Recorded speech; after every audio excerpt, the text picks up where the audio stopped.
My father was a businessman, ran a scaffolding company in the Midlands, and at heart I've got this metal basher piece to me about making things. I've never actually been involved in making things in the oil industry and then consulting and then at BT and telecoms and now at Logica.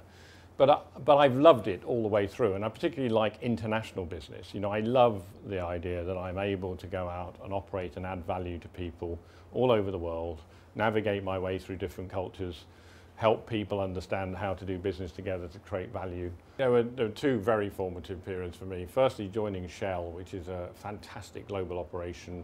It gives young people real chance to take decisions and make mistakes early and learn from those mistakes.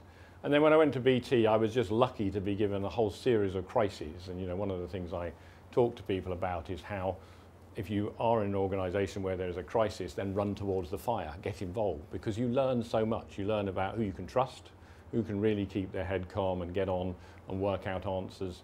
You learn about the importance of pace and of urgency, but you also learn about how dangerous it is to sort of spread panic and cause difficulty. So when you're involved in those detailed negotiations around regulatory affairs which have to be finished by a certain day, or fixing a big service crisis that needs, has lots of people hanging on it, then you really learn those characteristics of a leader about how you build a team that can operate really well and under intense time pressure.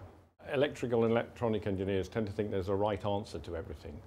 In chemical engineering, you use lots of different ways to come to an answer, and effectively you end up in one part of the world where things blow up and another part where they don't. And as a leader, I generally just try to make sure my organisation is operating in the place where it doesn't blow up. And I don't think there are completely black and white answers to business issues. Everybody says that I'm too intellectual, so I have to be very careful about these things. But what I'm trying to do all the time, you find me talking a lot about vision, a lot about values, about getting out and communicating with a lot of people about what we're all trying to do. Because what I do know is in a big global services organisation, where 39,000 people operating all over the world, if you make all the decisions come up to you, you're going to be too slow and you cannot understand what's going on at the client interface. We're an organisation that focuses on client intimacy. So my style is to try to get enough communication about what we're doing done so that people who have much more information about any given situation are taking the same sort of decision as I would take were I there at the time. So I've learned from a lot of CEOs over the time. I think probably Ben Verweyen summed it up best for me, and I feel closest to what he said to me, which is, the first thing a CEO has to do is set the tone. You do have to get your vision, your values, the ethics of the company, the way it works. Is it hierarchical? Is it open? Do you communicate widely? You need to get that tone of the organisation so it's synced in, that it's effective in the marketplace, and it works with the leadership of the company.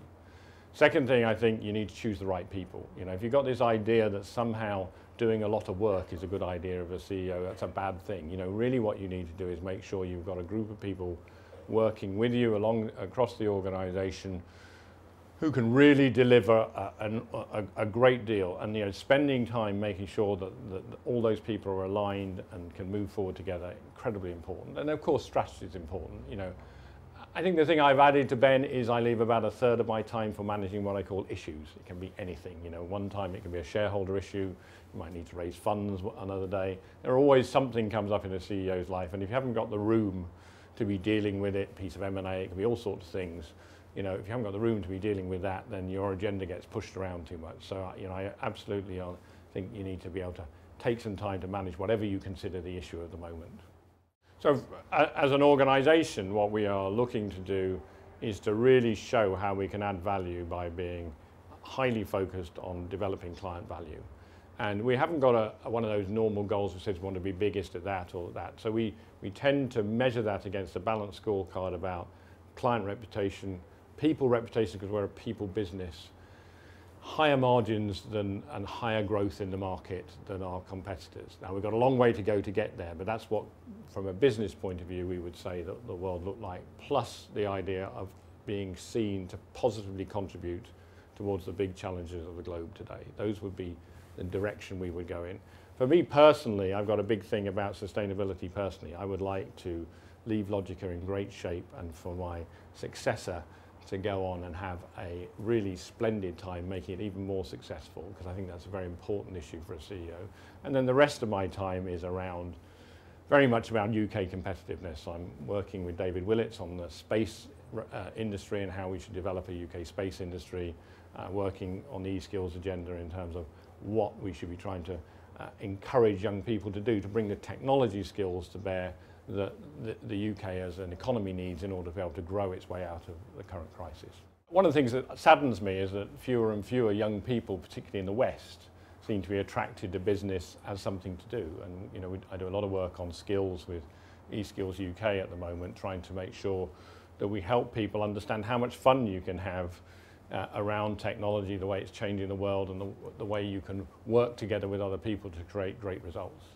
I'm very optimistic about the future. You know, I'm big on the whole sustainability agenda, and you know, the challenge is massive. 3 billion people when I was born in the world, 12 billion when I die. We have to do so much in order to innovate as a human race to find our way through that. I find our company at the heart of that, the things we're doing on electric cars, wind farm management, emissions management, you know, and I'm very excited about the ingenuity my people and their partners across the world take in addressing these crucial issues.